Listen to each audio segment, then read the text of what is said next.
Thank you for joining me on our day 2 for praying for our husbands.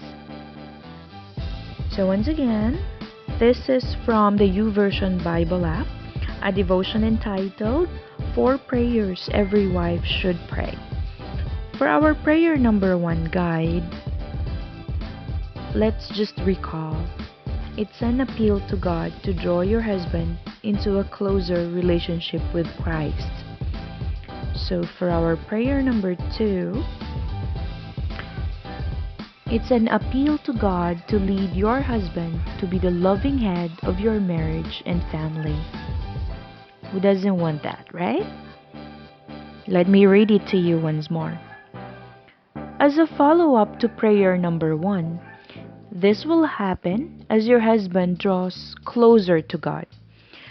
As he develops in his own spiritual maturity, your husband cannot help but become a more loving head of your marriage and family. But that doesn't mean you can skip prayer number 2. Pray this each day as well.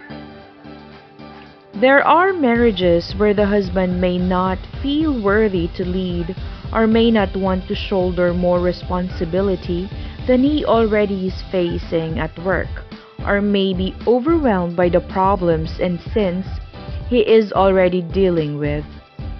He may arrive home wanting to hide and forget his troubles rather than to rise up with inner strength to help you and the children and grandchildren.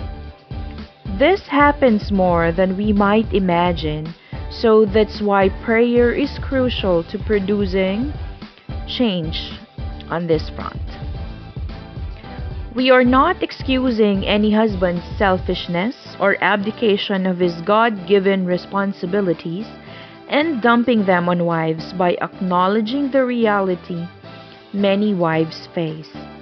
Instead, we are encouraging you as the wife to reconsider how you seek to achieve what you long for in your husband by what you choose to pray for.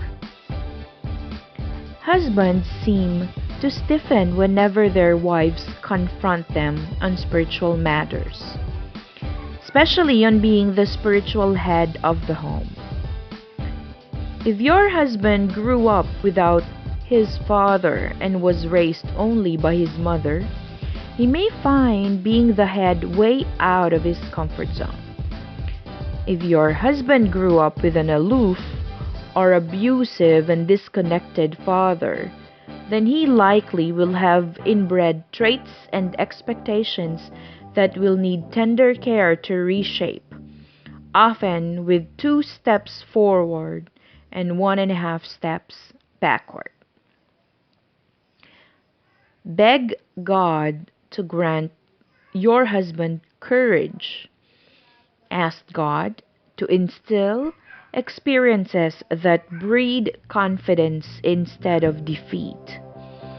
Accept your husband exactly where he is, and then start helping him through encouraging words, a hope-filled heart, and great expectations couched in love.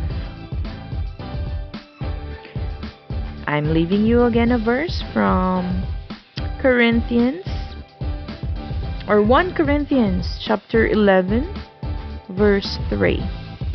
But I want you to understand that the head of every man is Christ.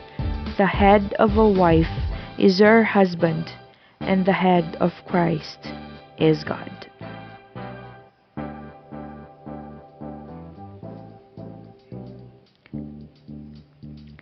Yes, I really believe in this devotion. I have prayed this multiple times, and hopefully you do too. Prayers really can move mountains. Join me once again tomorrow. Have a good day.